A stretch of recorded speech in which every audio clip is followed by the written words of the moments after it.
Coming up on this week's episode of the EV Resource Podcast, Lordstown Motors unveils their Endurance EV pickup truck. Nikola started accepting pre-orders for their own Badger EV pickup. Byton suspends operations due to financial concerns, and more.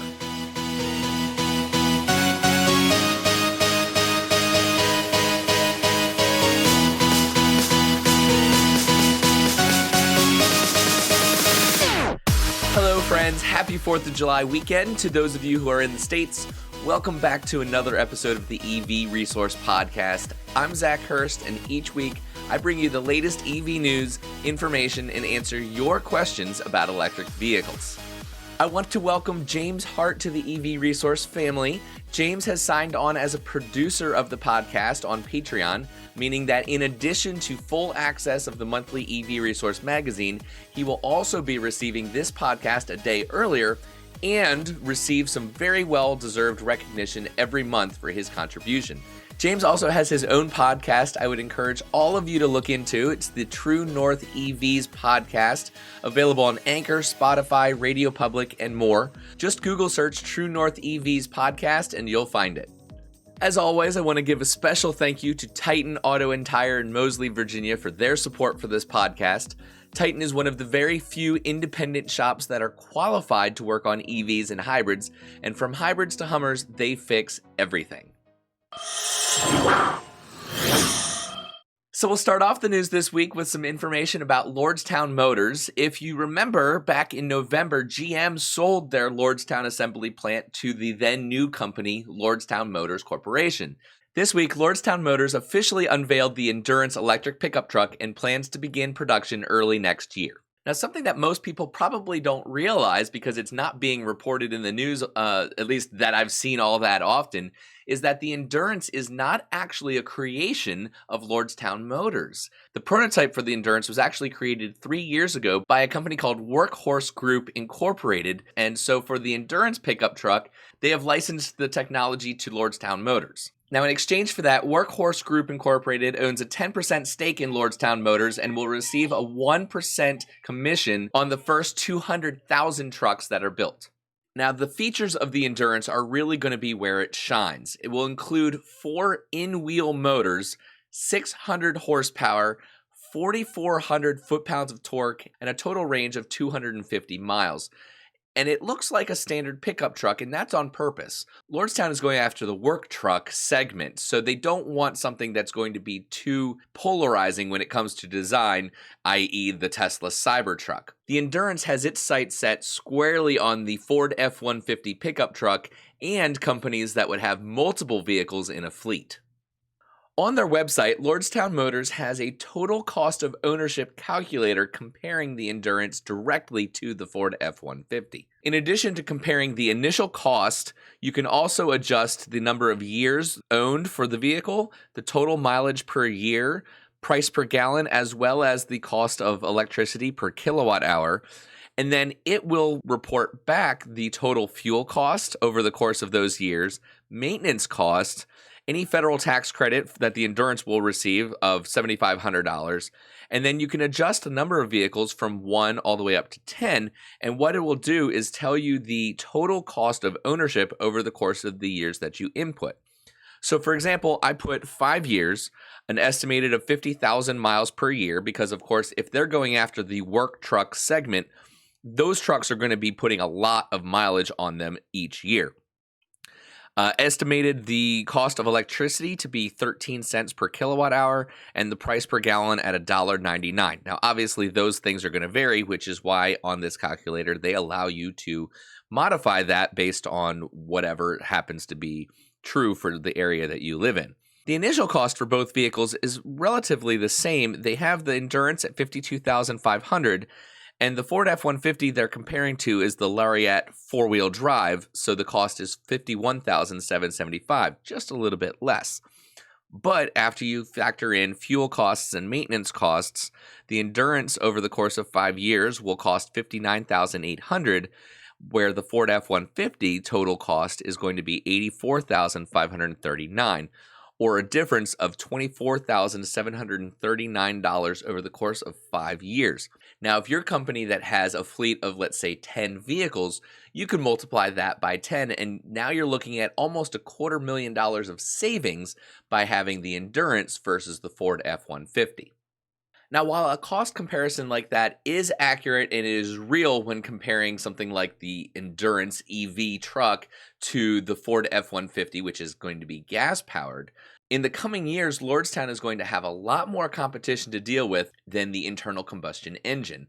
Companies like Tesla with the Cybertruck, GM with the revival of Hummer as a brand, but going all electric. Ford is going to have their own Ford F-150 electric. Rivian with the R1T, of course, that's slated more towards the personal adventure market versus being a work truck. And then, of course, Nikola with the Nikola Badger pickup truck. And I guess that is as good of a segue as any, where Car and Driver reported this week that Nikola is finally taking deposits for the Badger. The company announced that reservation holders could place deposits on their vehicles starting now, and that the vehicle will be shown off at Nikola World from December 3rd to 5th later this year, with the unveiling of the Badger occurring on December 4th. Now, unlike the rest of the electric trucks coming to market, most of which that I just mentioned, the Badger will be available both as a battery electric vehicle starting around $60,000, but also as a hydrogen fuel cell vehicle with a smaller EV battery pack to store the energy that will start at $80,000. Now, Nikola claims that the ranges will be 300 miles for the full BEV and 600 miles for the hydrogen fuel cell, which Nikola, with their Semi, has made the case that for longer distances, increased range, that a hydrogen fuel cell is a really smart choice. The biggest argument against that, of course, is with the infrastructure. I have never seen a hydrogen fueling station. Of course, I'm in Richmond, Virginia, so chances are I'm not going to. I believe there's one in Virginia up in Northern Virginia by Washington, D.C. If you're in California, I know that there are a lot more. So Nikola is really going to have to put forth an investment in the infrastructure if they hope to sell the fuel cell version of the Badger. Even then, with the all-electric version of the pickup truck, as a $60,000 vehicle, having a range of 300 miles is going to be competitive. Now, with automotive startups, waiting a long time for vehicles from when you put down a deposit to when you finally receive the vehicle at delivery is fairly common. But to sweeten the pot, Nikola says that they will not only reduce the final price of the vehicle based on how much of a deposit you place, but that they will also match that amount. So what that means is if somebody places a $5,000 deposit on a Badger, the final price of the truck will be $10,000 less. Depositors are also entered into a drawing for a free Badger pickup truck. Currently, Nikola is offering 3 deposit tiers. The $5,000 Honey package comes with 2 VIP tickets to Nikola World and 25 entries into the giveaway. I think it's great that they're naming it the Badger and the package is Honey, so Honey Badger, which is just fantastic. The next package is the $1,000 Predator package, and that secures the person paying the deposit 2 tickets to the event and 5 entries to win a free one. And then finally, the $250 Instinct package comes with a single ticket to Nikola World and a single entry to win the pickup. Now, for the truck itself, in addition to having 906 horsepower and 980 pound-feet of torque, Nikola says that the truck will have unusual features, including waterproof displays and a hidden fridge. Now, if you want to reserve a Badger yourself, you can head over to NikolaMotor.com, and I'm sure they would be very happy to take your deposit. The next bit of news I have for you is, unfortunately, some sad news. Byton, who is a Chinese EV startup, they are having to halt their current operations for at least 6 months due to financial problems that have been exacerbated by the COVID-19 pandemic, they confirmed in a report to The Verge earlier this week. This comes after employees of Byton in China have also complained that they are collectively owed millions of dollars while the company struggled to complete a $500 million funding round. Now, I had reported on Byton and their M-Byte back in the 2nd episode of the EV Resource podcast, and actually at that time went ahead and reserved my own M-Byte. It's a vehicle that I was really excited about, so this is really sad to see that they're having some financial trouble. Byton has already furloughed hundreds of workers in the North American headquarters in Silicon Valley back in April, and all but admitted that the M-Byte would be delayed again due to the impact of the pandemic. And all this being despite that they are backed by China's oldest state-owned automaker, First Auto Works, and having already completed a new manufacturing factory in Nanjing, China last year. So definitely a sad story. I guess at this point we will have to wait and see what happens with Byton and the M-Byte. Will they survive, or will they fall victim to financial trouble just like we've seen a number of other EV startups? Definitely I would add to that list Faraday Future, who knows what's going on with them. They've kind of dropped out of the news quite a bit, and I don't know if they've actually gone bankrupt and finally ended or not. And then the other question that I've posed before because of that Jalopnik article a while ago about Karma Automotive, while they do seem to be moving along with things, there was a report that they are going to lay off the majority of their employees as well. So unfortunately, it's just one of those things that starting a new company and bringing your first product to market is very difficult. And moving on from that, to try to liven the mood a little bit more, July 4th this year was the first time that Cars and Coffee here in Richmond had a chance to reconvene, and boy was it a turnout. There were hundreds of cars, most of them gas-powered, of course. We did have a few EVs, but I wanted to share with you guys some clips that I took from the event because it was certainly exciting, and I saw for the first time a vehicle that I have never seen before, so I want to share that with you as well. Hey guys, we're at Cars and Coffee, the first one since all the coronavirus lockdown, and it's really something special to show you all. This is a Cadillac ELR. It is an electric Cadillac, something that you will not see, and if you don't believe me, here's the charge port right there. This is a car that I'm told is built off of the Chevy Volt platform with a lot of parts from the CTS, the ATS. Beautiful, love it. Also, the suspension and the brakes are the same as a Buick Cascada. Okay, all right, man. Now the funny thing is that it's the other way around though. The Buick Cascada borrowed from the ELR parts bin. No way. Okay. Because when Opel was designing the Cascada, it was a heavier car because of the convertible. Of course. And they custom made the ELR's platform because it's heavier than all the other Deltas. Yep. They turned around and said, well, they've already invested all this money into the ELRs and had like 5,000 extra leftover parts. Parts bin. And thus, they borrowed them for the Cascada. Now, what battery pack is this using? Is it exactly the same as the Volt? What is exactly the same as the Volt is literally the platform. Yep.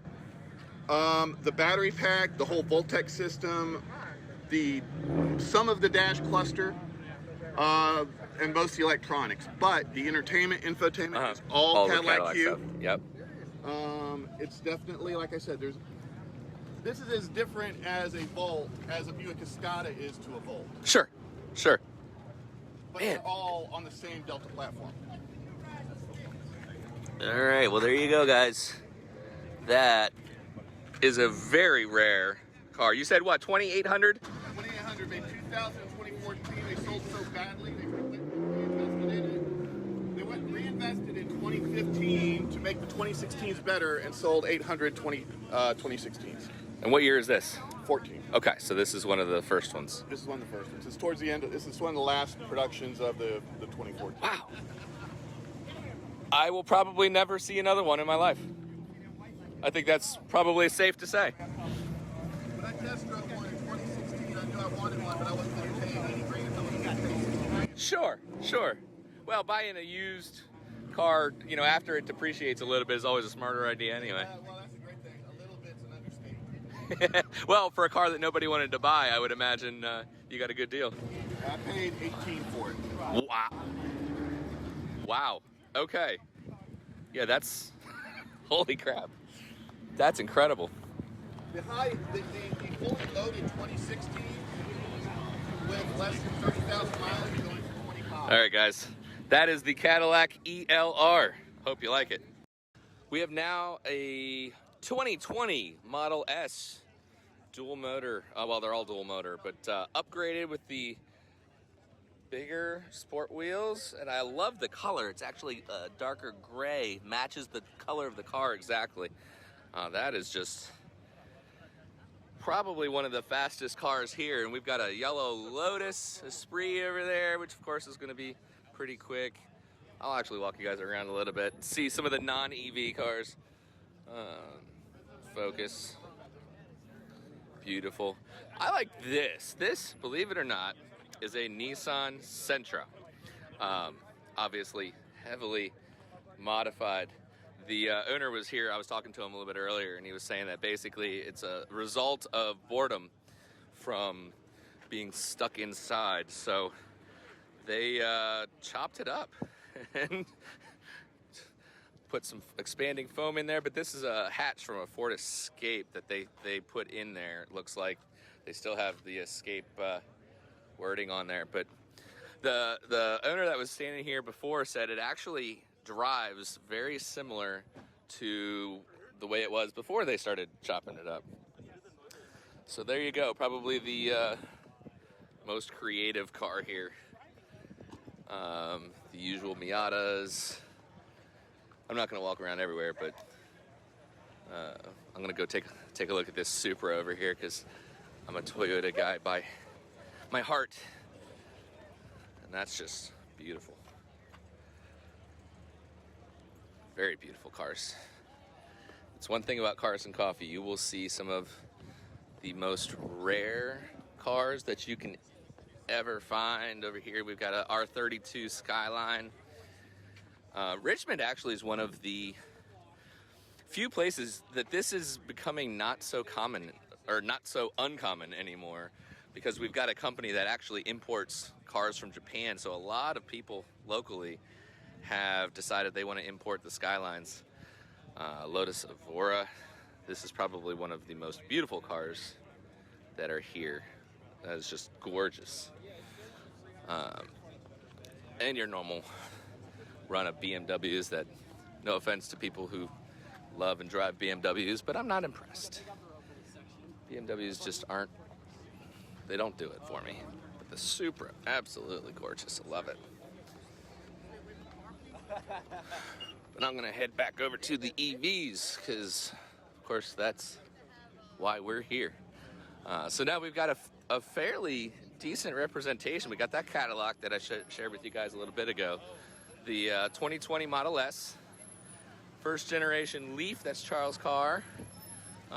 Bolt EV. No gas. I love it. And of course, my little Chevy Spark EV, which I talk about way too much, but there it is. And here's a few pictures. Of course, we did have a Ford C-Max join us, which is a plug-in hybrid. They joined us a little bit later. And then also the cutest, most adorable little girl. And actually, I did get permission from the parents to take and share this photo. But I was talking to Dad. He took this little mini car. It was originally 6 volts. He converted it to 12 volts, put a different battery and motor and everything. And the harness and everything are completely custom. He did custom paint on this and actually converted it to be remote controlled. So he was running around with his daughter.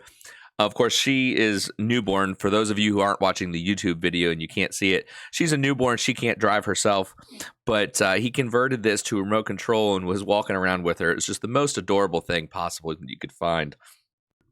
And there was another person running around with their kid in a little remote-controlled electric car as well, a Porsche 911, which actually matched the dad's car. He had a real live Porsche 911, both of them the same color, so I thought that was pretty cool too.